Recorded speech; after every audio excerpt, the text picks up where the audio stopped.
अब अगला क्वेश्चन है हमारा द्विघात समीकरण ही अध्याय 4 ही है। इसमें कह रहा है कि सिद्ध कीजिए कि यदि बी स्क्वायर माइनस 4ac बड़ा या बराबर जीरो हो या जीरो है तो द्विघात समीकरण A X square plus B X plus C बराबर जीरो के मूल minus B plus minus under root B square minus 4ac upon 2a है। कहने का तात्पर्य यह है कि जो हमारा श्रीधराचार्य का सूत्र होता है तो श्रीधराचार्य के सूत्र की उत्पत्ति हमें करनी है। तो आइए देखिए हम शुरू करते हैं हम किस प्रकार से श्रीधराचार्य का जो द्विघाती सूत्र है उसकी उत्पत्ति हम किस प्रकार से करेंगे। तो इसकी उत्पत्ति करने के लिए हम द्विघात समीकरण का सामान्य रूप लेंगे और पूर्ण वर्ग बनाने की विधि के द्वारा ही हम श्रीधराचार्य के द्वारा जो द्विघात समीकरण के मूल ज्ञात करने के लिए जो सूत्र दिया गया है X square minus B plus minus under root B square minus 4ac upon 2a की उत्पत्ति करेंगे। किसकी सहायता से? द्विघात समीकरण का सामान्य रूप लेंगे और इसको कैसे हल करेंगे? पूर्ण वर्ग बनाने की विधि से। तो आइए हम शुरू करते हैं। सबसे पहले हमें यहाँ अंकित करना होगा हल, और हमें सबसे पहले क्या करना होगा, यहाँ लिखेंगे द्विघात समीकरण का सामान्य रूप के सामान्य रूप से, ऐसा कुछ लिख देंगे। यानी हम इसी की सहायता से इसकी उत्पत्ति करना स्टार्ट कर रहे हैं। तो सामान्य रूप से हमने इसको कर दिया, यहाँ भी वही कर देंगे, लिख देंगे इसका सामान्य रूप A X square plus B X plus C बराबर जीरो। अब क्या करना है, जो हमारा एक्स स्क्वायर का गुणांक ए है तो लिखेंगे, यहाँ एक लाइन लिख देंगे, एक्स स्क्वायर के गुणांक ए का सभी पदों में भाग करने पर। तो चलिए इसका सभी पदों में भाग कर देते हैं। ये हमारा हो जाएगा ए X square upon A plus B x upon A plus C upon A equal zero.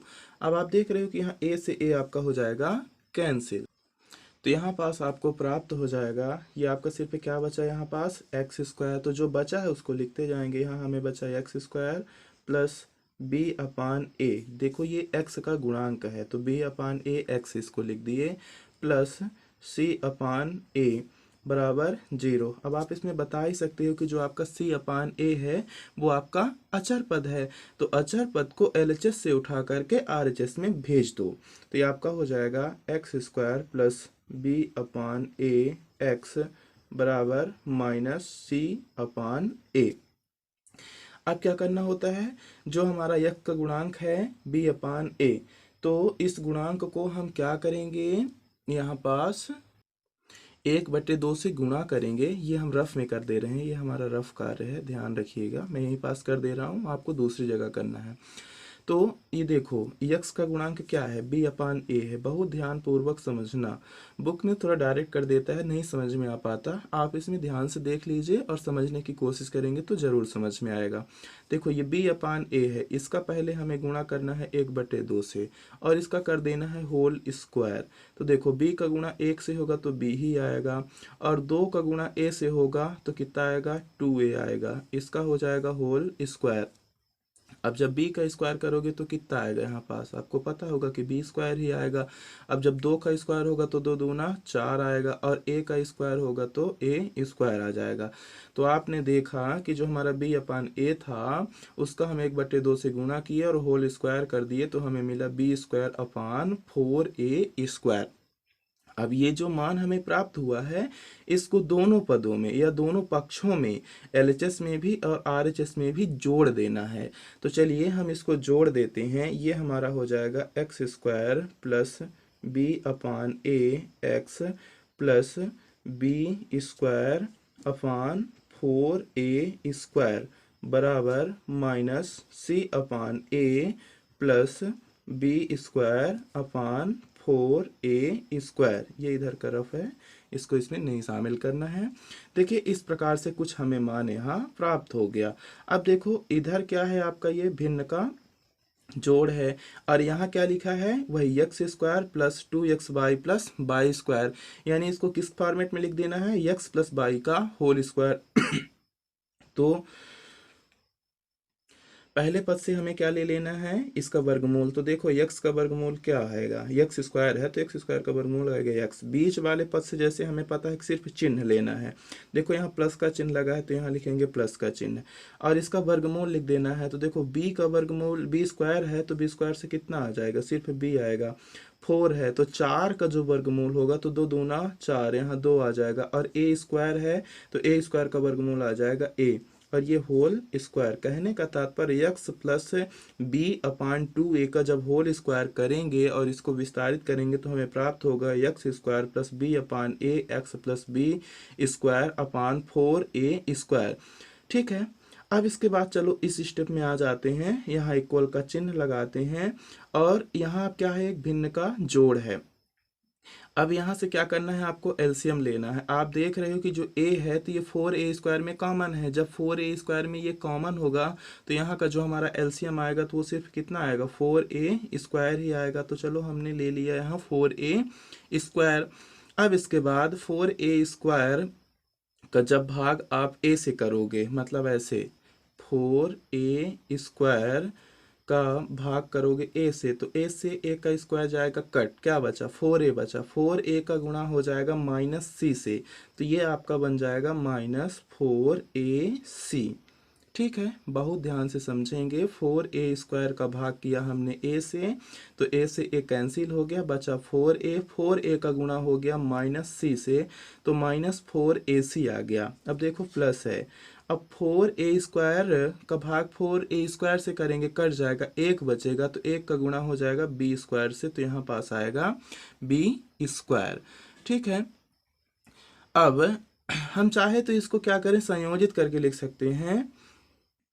B square को पहले लिख दें और फिर माइनस 4ac। अब देखो इधर का जब हम स्क्वायर हटाएंगे तो इधर क्या लग जाएगा, अंडर रूट, और दो चिन्ह लगेंगे प्लस माइनस के। ठीक है ना, तो इसमें हम वही चीज कर लेते हैं यहाँ से। चलिए हम इसका अंडर स्क्वायर हटाते हैं तो इधर अंडर रूट लग जाएगा, और इसको संयोजित करके लिख देंगे। बी स्क्वायर को पहले लिख देंगे और माइनस 4ac को बाद में लिख देंगे। तो देखो यहाँ हमें मिला x प्लस बी अपान 2a बराबर प्लस माइनस अंडर रूट, ये क्या हो जाएगा आपका, बी स्क्वायर माइनस 4ac अपान 4a स्क्वायर।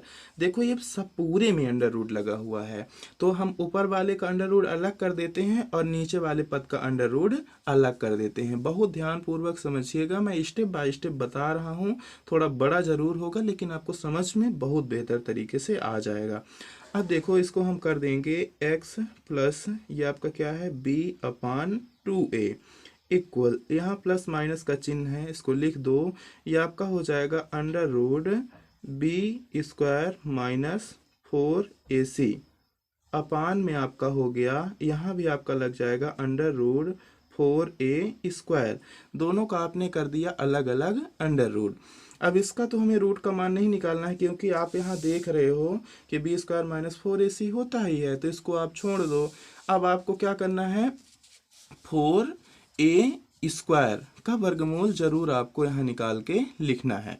तो इसका जब हम वर्गमूल निकालेंगे, इसको अभी आप रहने दो, इसको उतार लो एलएचएस वाले मान को, x plus 2b upon 2a equal plus minus, इसको भी रहने दो आप, under root B square minus 4ac, इसको कुछ नहीं करना है। अपान में देखो 4 का वर्गमूल कितना होगा, 4 का वर्गमूल होगा 2, तो यहाँ लिख दो 2। फिर है आपका a स्क्वायर का वर्गमूल कितना होगा a, देखो ये आपका क्या बन गया, 2a बन गया। ठीक है, अब एक काम करो, यहाँ से ये देखो जो b अपान 2a है, तो b अपान 2a को आप क्या करोगे, यहाँ पक्षांतरित करोगे।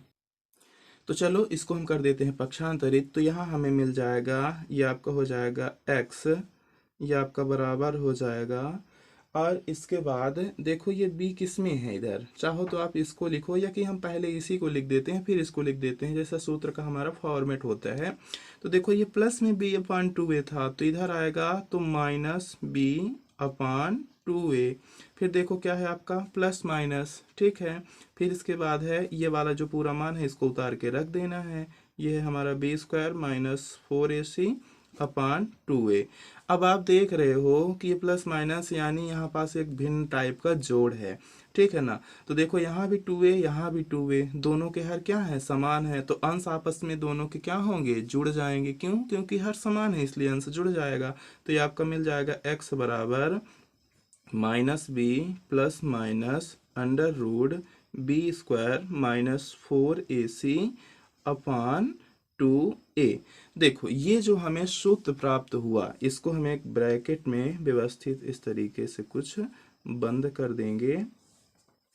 ये जो हमें सूत्र प्राप्त हुआ है x बराबर minus B plus minus under root B square minus 4ac upon 2a। हमारा क्वेश्चन यही कह रहा था ना, क्या बोला था कि सिद्ध कीजिए यदि बी स्क्वायर माइनस 4ac बड़ा या बराबर 0 है, ठीक है ना। यानी बी स्क्वायर माइनस 4ac का मान बड़ा हो या बराबर हो 0 को, तो द्विघात समीकरण ax square plus bx plus c बराबर 0 के मूल minus B plus minus under root B square minus 4ac upon 2a। तो यदि आपसे कोई कभी पूछता है कि ax square plus bx plus c बराबर 0 के मूल क्या होंगे, ठीक है ना, तो यहाँ आपको परेशान नहीं होना है। ax square plus bx plus c बराबर 0 का मूल होगा minus B plus minus under root B square minus 4ac upon 2a। यही इसका मूल कहलाएगा। जो आप देख रहे हो कि यहाँ पास आप सिद्ध कर चुके हो कि किस प्रकार से द्विघात समीकरण की सहायता से यानी द्विघात समीकरण ax square plus bx plus c बराबर 0 को पूर्ण वर्ग या पूर्ण वर्ग बनाने की विधि के द्वारा इसका मूल हमें ज्ञात कर सकते हैं। और वो मूल क्या है, द्विघात समीकरण का मूल होता है x बराबर, एक बिल्कुल इस बात को अपने दिमाग में बैठा लेना है कि द्विघात समीकरण का जो मूल होता है वो होता है x बराबर minus B plus minus under root B square minus 4ac upon 2a। और इसी सूत्र को हम द्विघाती सूत्र भी कहते हैं। यहाँ भी हम लिख भी सकते हैं कि द्विघात समीकरण के मूल ज्ञात करने के लिए इसी सूत्र को द्विघाती सूत्र कहा जा सकता है, या इसी सूत्र को हम श्रीधराचार्य द्वारा निष्पादित सूत्र या उनके द्वारा बनाया गया या उनके द्वारा उत्पत्ति की गई सूत्र हम कह सकते हैं। और इस सूत्र की सहायता से द्विघात समीकरण के मूल ज्ञात कर सकते हैं। तो यहाँ हम लिख सकते हैं, यहाँ मैं बगल में लिख दे रहा हूं कि अतः द्विघात समीकरण के मूल ज्ञात करने के इस सूत्र को द्विघाती सूत्र कहते हैं।